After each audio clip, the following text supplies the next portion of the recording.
পুরোনো ইঞ্জিন বলে আস্তে আস্তে চলছে। এটা হচ্ছে অবনীন্দ্রনাথ ঠাকুরের বাগান বাড়ি।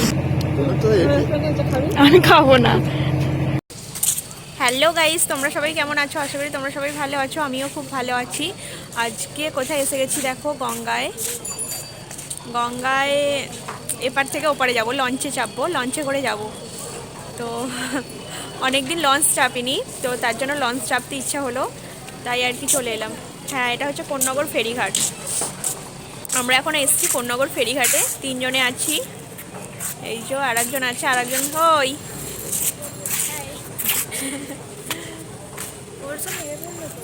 হ্যাঁ, ওই তো লঞ্চ ফাঁকা হয়ে গেছে।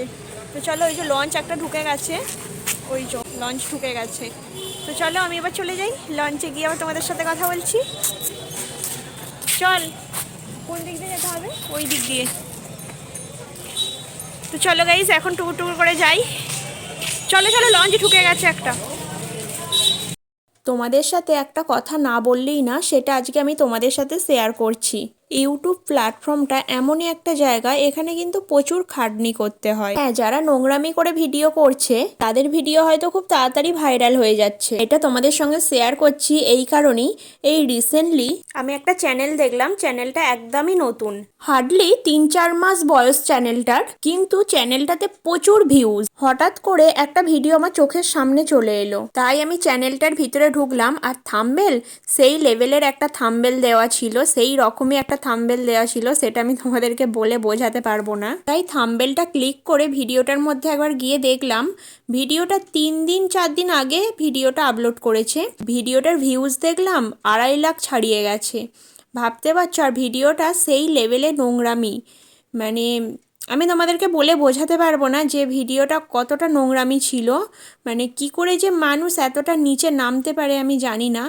আর এই সব মানুষরা কি করে যে তাদের মুখটাও দেখাতে পারে, দেখিয়ে যে ভিডিও করতে পারে, আমি সত্যি মানে আমার তো কোনো ধারণা নেই।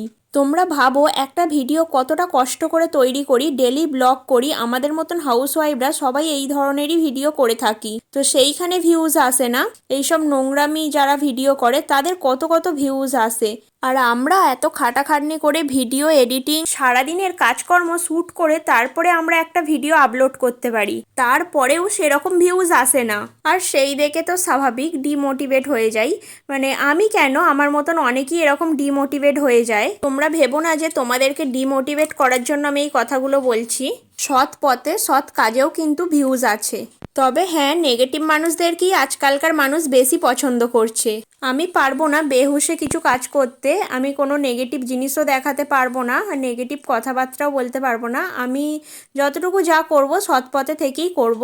আর আমার মনেও হয় না যে আমার মতন হাউসওয়াইফরা কেউ এই ধরনের নেগেটিভ জিনিস করতে পারবে বলে। তো এতে আমার চ্যানেলে ভিউজ আসুক বা নাই আসুক, তা আমি সৎ পথে থেকেই করব।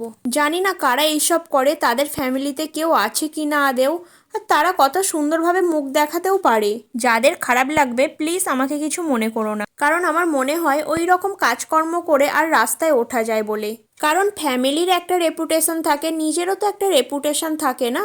আমি খারাপ কাজ করি কি ভালো কাজ করি, আমাকে মোটামুটি ভাইরাল হতেই হবে। তো এই ভাইরালের নেশায় কত মানুষ যে কত নিচে নেমে যাচ্ছে, সিরিয়াসলি ভাবতেও খারাপ লাগে। এখান থেকেও ডেলি ব্লগ করে কিন্তু অনেকে অনেক কিছু শিখতে পারে, সংসারের কাজ বলো, আরো অনেক কিছু কাজ। তো যারা ডেলি ব্লগ দেখে তারা নিশ্চয়ই জানে এখন এইসব চাহিদাটাই কম, এখন নেগেটিভ ভিডিওর চাহিদাটাই বেশি হয়ে গেছে। তো সেখানে আমারও কিছু আর বলার নেই। তো যাই হোক বন্ধুরা, অনেকগুলো কথা বলে ফেললাম তোমাদেরকে।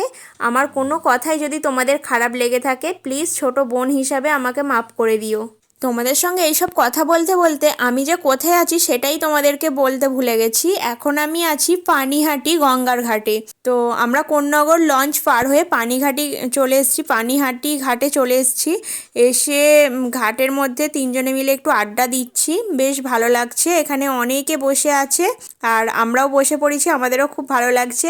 আর দেখো এখান দিয়ে একটা লঞ্চ যাচ্ছে, এটা দেখতে কত সুন্দর লাগছে। দেখো গঙ্গার মধ্যে ভাসমান লঞ্চ, মানে দেখতে এতটাই সুন্দর লাগে। আর এপার থেকে ওপারটা তো আরো সুন্দর লাগছে, সব লাইট ওয়াইট জ্বলছে না, তার জন্য বেশি ভালো লাগছে।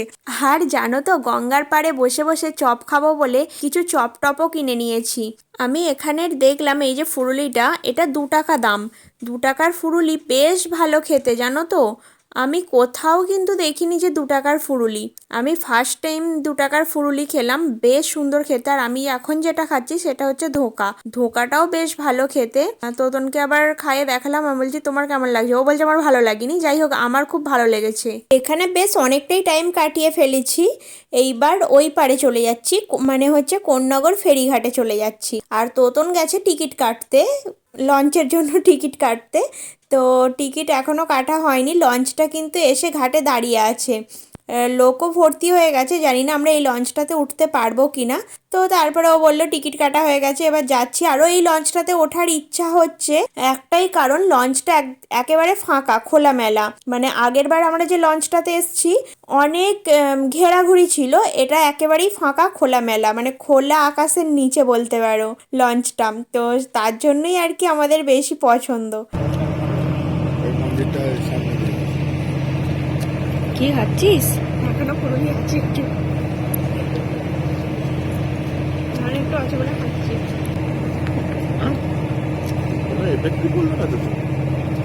সবটা নয়, আমি খাবো না।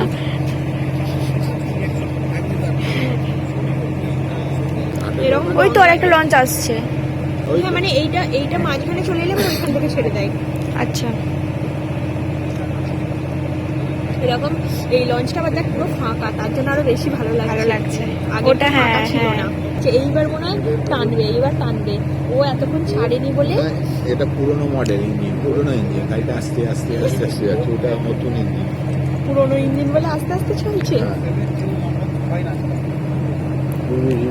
না না, সেটা না, অ্যাকচুয়ালি মনে হয় ওইখান থেকে লঞ্চটা ছাড়েনি বলে, তার জন্য এটা আসতে চায়। আমরা এখন টোটোতে উঠে গেছি, গঙ্গা ফেরিঘাট থেকে চলে এসেছি।